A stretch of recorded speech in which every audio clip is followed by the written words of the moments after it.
businesses, they need male and female to run their corporations. They basically need male and females to be the slaves.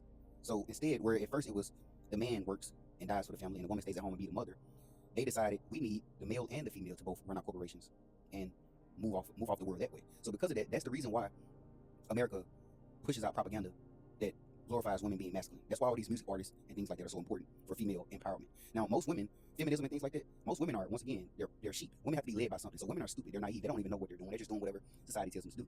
Most of these women, they're basically saying, yeah, they were holding us back and now we're free. Nobody was even ever holding them back. You see what I'm saying?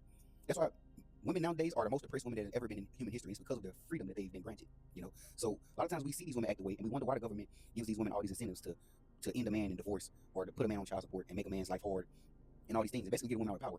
They do that because America needs male and females to run their corporations, so they can constantly stay rich and their kids can stay rich. You see what I'm saying?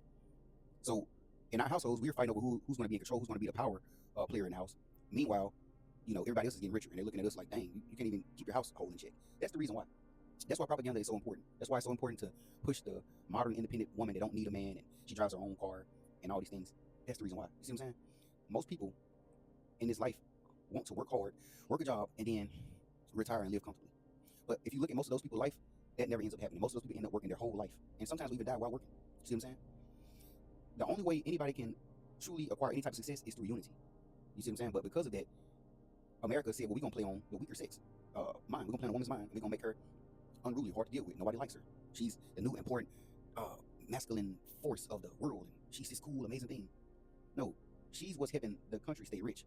That's why a lot of times when you look at women, or even in black communities, I speak on black communities because we're the ones at the bottom. In black communities, you say, dang, it's more so like the black woman is helping out the white supremacists, the big white corporations, the Targets, the Walmarts. She's helping out all these people who are at the top, stay at the top. Why is that? That's the reason why.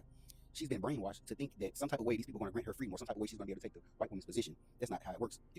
So you'll see, just in general, not even just black women, you'll see other races of women come to America and they say, we're going to come to America, we're going to be free.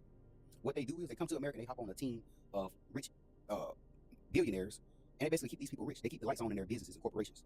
I want you to think the next time that you're out shopping at a Ross or a Walmart and you look around and you see these people running the cash register, that person managing, that person running security, I want you to understand and just think to yourself for a second and say, damn, these people are all in here working together to make sure somebody else's dream stays afloat, or they make somebody else's dream come true. Think about it. Before Walmart became Walmart, there was Sam Walton or somebody that thought in their head and said, I want people to come inside my doors, that the doors automatically slide open. How can I make that happen? I want there to be when they put the food on the counter, I want it to be able to slide down to the person that's running the cash register. I want people to already be able to get the exact change by inserting the bill that they get. Somebody said back and they envisioned and had a dream and was imagining their life or their future of what their store was going to look like one day. And then you look up one day and you're inside of a Walmart, you inside of a Target. You know what I'm saying? And there's somebody at customer service running this and doing it. All those people inside of that store,